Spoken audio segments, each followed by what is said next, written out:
Hey guys, and welcome back to Tom's Garage, and this is the OMODA 9, a plug-in hybrid premium two-row SUV.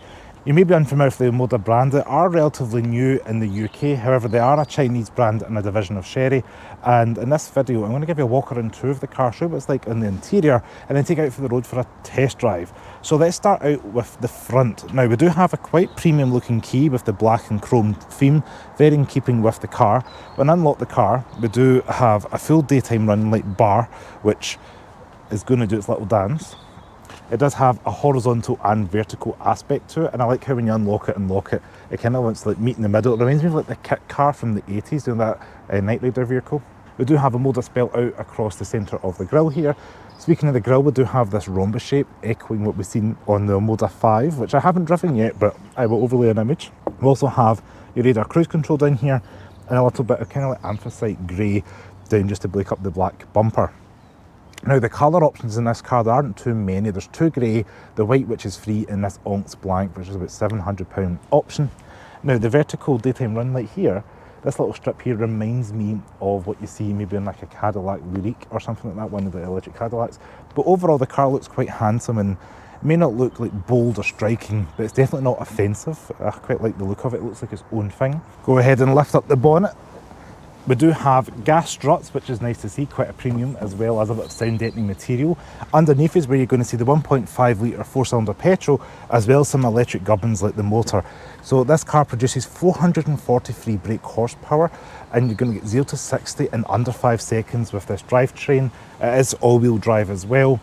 And there's not too else much to say. Under here we do have things like your windscreen washer filler right here, but everything else in the car you're realistically probably not going to have to worry about touching. And the cars do come with a 7-year 100,000 mile warranty as well, so really just taking it to the dealer for the first 7 years of ownership. All cars in the UK come in this Noble trim, which is as equipped in spec, so it's pretty high spec and high equipped. So we do have these 20-inch diamond cut alloy wheels, which are riding on Michelin e-Primacy tyres. I always like to see a premium tyre on the vehicle, kind of echoing again and reinforcing this as a premium car. We do have this little silver strip, which again echoes things like the Range Rover Velar to me when I had that on test during summer. We've got the little NFC reader here, the cameras around the car, because that adds up to 540-degree panoramic cameras on this vehicle. Little silver roof rails up above, flush door handles that go in and lock with the car, or when you're driving, and then you unlock the car, they pop back out. They do have a nice weight and feel to them, don't feel flimsy. The car's talking to me, doing a little graphic when you unlock it. It is worth mentioning we do have sills that are protected by the doors that extend down, which means when you get in and out of the car, you're not going to get the back of your legs all dirty. But overall the rest of the car does have a kind of sloping roofline here. You might see a little bit of Lexus RX here, but out with that, it kind of does look like itself. The right hand side flap is where you're going to put the petrol in. And yeah, it's got nice big doors. Let's check out the rear of the car. So around the rear, there's a couple of things to talk about. We do have a brake light up here that kind of reminds me of like a Formula 1 car or something. Little wiper there. We don't have tinted windows, which I couldn't see as an option in the configurator. We do have another full-length light bar across the rear. It kind of reminds me of a Porsche Cayenne a bit, but then it kind of goes like into an Audi with kind of little cubes here. We do have all-wheel drive and FEV, and we do have quad tailpipes. Now this is quite fun because this is obviously showing the OMODA has a little bit of power, but also letting you know the designers had a little bit of fun with the car, because these are not connected to the exhaust, they're just into the bumper for aesthetics really. Also did notice when I was down here, we do have that rhombus that we've seen in the front grille is on this plastic trim, but it does fade into like smooth plastic. Now from an engineering manufacturing point, I thought that was quite fascinating for the mould. We do have your parking sensors and then your parking camera up here, as well as an electronic tailgate, of course, because it is premium, and we have 600 litres of boot space. Cargo cover here, so it can hide things from prying eyes. We do have folding seats, which are 60/40. And a little bit of storage underneath here, but realistically your charging cables are going to be under there, because this car came with the fast charging cables as well as the 3-pin socket, so I was able to charge that in my garage at home. This car uses a 34.5 kilowatt hour battery, which is good for 93 miles of electric only driving range, which is pretty impressive. Close the boot, I'll pull you around and let's have a look at my charging flap. So this is where we charge the car. Pull this flap open. We do have AC and DC charging. So which means you can home charge it, or you can use the CCS charger at a rapid charger. It charges at up to 70 kilowatts as well with this vehicle, which not all PHEVs can charge at a rapid charger, so it's worth mentioning. You're looking around 10 to 80% in about half an hour. That's the kind of fast charging pace. Let's have a quick look at the rear. So you join me in the back of the OMODA 9. Legroom is pretty generous back here, as well as headroom. The seats do have a little bit of electronic adjustment, so I can get myself even more comfortable and recline, especially for a longer trip. Both seats are set up for my 5'11" driving position. We have little mat pockets with kind of like foam inside. Heated seats on the rear, and everything's controlled through these little tactile buttons here. Climate vent in the middle, as well as on the side of the B pillars. We do have little speaker grills matching that Sony sound system in the car. Ambient lighting, and the door card materials feels as premium as you do get up front. They've not cheaped out there. We do have a little button you can push here for USB-A and USB-C charging, as well as a flat floor back here as well, which is pretty impressive for a plug-in hybrid, which means 5'11" myself can sit there, plenty of headroom, shoulder room. Outer seats do have ISOFIX points, and the centre seat does come with 2 cup holders. And the leather quality feels not too bad. It's kind of premium. Seats have got nice padding and foam. Quite impressed back here. And if you are carrying somebody in the rear and you want nobody in the front, maximise space, you have controls on the seat to slide that all the way forward to maximise rear seat. We do have a panoramic roof in this car as well, which we'll get into when we get in the front of the car, which does aerate the cabin as well. Speaking of the front, let's check out what it's like in the front of the car. I'll take a brief second to admire the view that is Eastwood House since we're filming here. Now, let's step inside the car. As I mentioned, we've got the door sills that are protected by the extended door card. Big decent sized door bins. There's a boot release, Sony grille, which is 14 speaker by the way. We do have 2 ways to unlock the car door as well. Mechanical release, or this little button here that electronically opens it, all around the electric window switches. 3-stage memory seats with 6-way power adjustment, as well as lumbar support on the driver's seat, and then door lock and unlock there.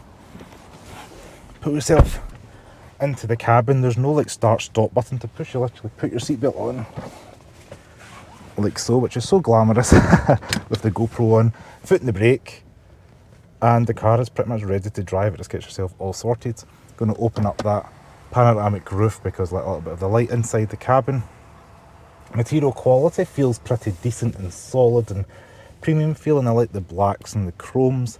Going to open that up again. The glass roof does open and tilt, as you can see, but because it's raining, I'm not going to open it up today. May as well start with the passenger seat. We do have this butterfly style headrest. It means we have a first class seat, whereas the driver is treated to this with the little perforations on it. It's probably one of the few cars, if the first car I've been in, that has a different passenger seat headrest to the driver, but that's because the speaker is in here. So when you're on the phone, or if you're using your sat nav, it comes through like your directions, or the phone call comes through over your passenger kind of ear. You think it's like talking to you there, but they're like talking to you from here. It caught me off guard at first. I never realised it was there, and I was driving. I was like, oh, there we go. So that's worth noting. Seats like pretty comfortable. I've done quite a good few miles in this, driving it from like Stirling to Glasgow, especially this lovely rain we're having at the tail end of a yellow alert storm. And I thought I better film because the car's getting picked up tomorrow, and it's just been miserable the entire time I've had this vehicle. Now, we do have 2 12.3 inch screens. This one is touchscreen, so you're able to do things like, come on, there we go. Your new energy is where your hybrid stuff is. You can change things like your regen braking, whatever, if you're charging. There we can make it high. Go into the car here. We can do hybrid mode or EV mode. And then as you can see here, we've got 22 miles EV, 298 miles of petrol. As you're almost at 100 miles of EV only range, which is almost 700 miles there. Now, if you go down to driver assistance, I typically turn off things like your driver monitoring, as well as the speed limit, which takes a moment to go through. It does reset every time, annoyingly, but you can just go through here. Things like your climate and your heated seats are all touched through the touchscreen as well. Heated steering wheel, you can control the front and rear seats here as well if you wanted to put them on. You've got that capacity, or if you want to turn on the ventilated seats, you've got that capability too. It is free stage for heated and cooling seats. We do have wireless CarPlay and Android Auto. You can do. We're also rolling out the digital red carpet. Turn that off. I don't want to get the music copyright there. But yeah, we've got a shortcut button for the passenger there. As you can see, Sound system's not too bad. I have had the tunes on a few times with the Sony sound system. It not only looks good, it does sound quite good, so a little A+ there. Wireless phone chargers on the left hand side, so I presume that's for left hand drive markets, because I've also noticed we do have USB charger down there for A and C, whereas the driver gets a 12-volt power outlet. I could be wrong, but I'm just thinking in my head that's what that could be for. But it is nice, we do have storage underneath, big cup holder can fit in. I've also noticed this lifts out, so I'm not sure if this is a design feature or you maybe buy different accessories, you know, the way that Porsche and Audi do. That could be that, but that lifts out. We do have a little bit of storage under here, which is ideal for your key. So your little car key can lift in there, and then that lives exactly in that little dinket in there. So if you're maybe doing a longer trip or want to put the car thing in there, it can hide behind this flap. Do have a little bit of storage, which is lined with rubber. There's a little vent in there, so if you have the aircon on, it can almost act like a little cool box. Do have a glove box, which is softly damp, lined with fuzzy stuff, and it's a decent size, no fuse box in the way. And material quality, again, definitely a premium feel. And this is my first OMODA product, and I'm pretty impressed with how the interior quality feels in this cabin. It feels well built and solid and kind of logically laid out. Right hand side is where your lights are going to be, fuel cap, your mirror controls, window switches as I mentioned earlier on, little tweeters up there, and we do have a treat of a heads-up display, which hopefully we can see in front of the driver, which is probably what I use 90% of the time. It's nice and clear to use. Left hand side is your cruise control, speed limiter. This favourites button, you can hold that in. I have that set up purely for the steering wheel, but you can change the setting of what you might want it to be, heads up display adjustment, etc. But I think heated steering wheel makes sense. You touch that on a nice cold day, that comes on. This button here cycles through things on the centre screen, but I have had it on the map most of the time. But you can see various things. If we go back, you can see the MPG readout there, 3.4 miles per kilowatt, 141 miles to gallon. That varies wildly, but fuel wise I'm around 44, 45 to gallon, which is pretty alright actually considering the size and weight of this car. We do have your gear selector here on the right hand side, which is stock, which pull that up, we do get the camera, and it is got the 3D option as well, which is quite cool. You can spin that around, it's transparent so you can see the car, and when you indicate, it comes up and shows you what side of the car's indicating. I think that's pretty cool on the detail for the software engineers that have built that into the car. Nice, fast, responsive, and you can even choose points of the vehicle as well if you want to see when you're parking. So yeah, I wanted to mention the clear cameras there. Physical buttons for some of the climates, so you can change your fan speed, temperature, you can change your driving modes. Normal mode. Sport mode. We even have snow. Snow mode. Sand mode. And then off-road. Off-road mode. Now we do have a form of adaptive suspension in this car, but it doesn't change like ride height and things like that, so I'm not quite sure what sand, snow and off-road mode is going to actually happen and facilitate in a car like this. Could be wrong, but yeah, I think it's going to be ideal for maybe if there's a little bit maybe snow on the road, you might turn it to that, but I wouldn't expect you to drive through like a blizzard and an ice road with inches of snow in this. It probably isn't really rigged up to be a proper off-road vehicle. It is a comfortable on-road vehicle, however. But yes, the seats, a little bit of quilting in there, that little button there to push the seat in and out the way if you want it to do so. And yes, that is the front cabin of the car. We may as well take it out for a drive, see what it's like. I may as well show you this as well. This is where your wipers are going to be, rear wiper, front wipers. You can have them in low or high, or auto indicator of course, which pulls up again the camera. But yeah, quite a nice logical place to be. My only gripe with living with the car is I wish this seat went a little bit lower. It does go up and down, but I feel like I'm still sitting on the car. The passenger seat, two passengers, I've had my uncle and my friend in it, and they've both said it doesn't go low enough on them because it literally only goes forward and back. It's four-way, the passenger seat, so they're both banging their head off this. So if you are over 6 foot, you may want to test drive the car first. I'm 5'11", and I can fit in it. I just wish I was a tiny bit lower for the driver. Also wish the heated and ventilated seats for the front seats were a button. Like they've put all these lovely buttons here, maybe just like the way Kia done with the EV9, like heated and cooled seats just here, just for shortcut, because otherwise I have to go into climate every time and touch it, or I can speak to the system and turn on heated and cooled seats, but it just takes, it's like 1 or 2 layers more than it needs to be, which is a little bit annoying. But out with that, I've no grievances with this car, and yeah, let's see what it's like on the road for a test drive. All right, you join me behind the wheel of the OMODA 9. Now let's get this rig out on the road and see what it's like to drive in the wild. Driving off and the door handles have went in automatically. I will do that again. So driving off, the car does feel pretty effortless to drive. It always feels like it's got enough power on tap, which is one of the first things I took away from this being a plug-in hybrid. It doesn't ever feel like it's wanting for more. I know they do claim under 5 seconds to 60, and before I knew that, when I first picked up the car, it felt brisk, like it feels faster than my Lexus LC, like it just feels eager and keen to go at any moment. You do sit quite high in the vehicle as well, probably on par with something like a Peugeot 5008, Skoda Kodiaq, Jaguar F-Pace, things like that in terms of ride height. It is a segment above things like your kind of like Tiguan, your Qashqais, etc. Probably closer maybe to the Volkswagen Tayron, which I have not driven yet, but just to give you kind of dynamics of where it sits in the kind of on the road. So the car is about 4.77 metres in length, looking about 1.92 metres in height and 1.67 metres in width. Now once that battery gets to about 20%, the car just acts as a normal hybrid, akin to maybe like a self-charging hybrid in terms of what you maybe see with a Toyota or Lexus product. It doesn't really let it go below 20%, and it'll use regen braking in the petrol engine to kind of keep the battery topped up. So if you did want to run it as a hybrid, it would be, yes, a little bit more inefficient or less efficient than you're like charging at home, but you do have that capability. It's not going to go drain to zero. It always keeps it around 20%, which is roughly around just under, well, maybe like 16, 17 miles of range, something like that. So you keep that in mind. You can change the intensity of the regen as well on that screen from medium, low and high, as well as you can change quite a lot of the car. It's quite customizable, but realistically I'm having it in eco or normal mode, and then have the regen either medium or high depending how much of like one pedal driving you want to experience. It isn't full like EV one pedal driving, but high regen does make it feel pretty close to that. You still have to activate your brakes now and again.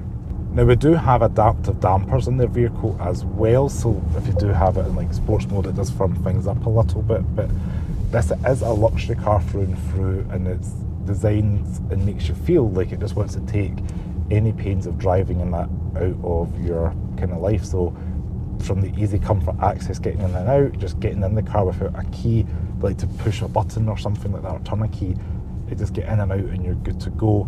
Just embrace the comfort and luxury of the vehicle, leave it in normal mode or eco mode, and just sit, relax, and yeah, enjoy what it has to offer. Now I have been driving this car over the last week, and we have had an amber warning, or a yellow warning, sorry, in Scotland. So the weather for most of my time with the car has been stormy, rainy, and I'm filming on a day that is the least rainy out of my couple of days that I've got left with the car, because it does get picked up tomorrow, and over the last week it's been nigh on impossible because it has been gale force winds, and you can probably see there's been trees down, there's leaves everywhere.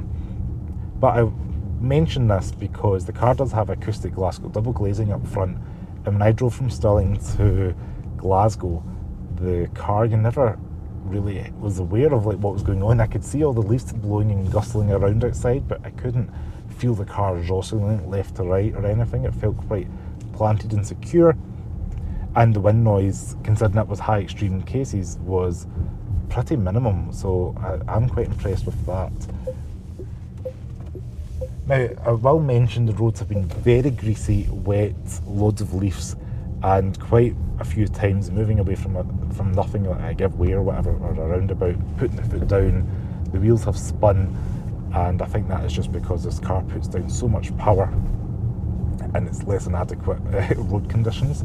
But I guess if you're driving in the summer or a warmer climate, you're going to be fine, I guess. It's just I thought I'd mention that because that has been my experience with the car.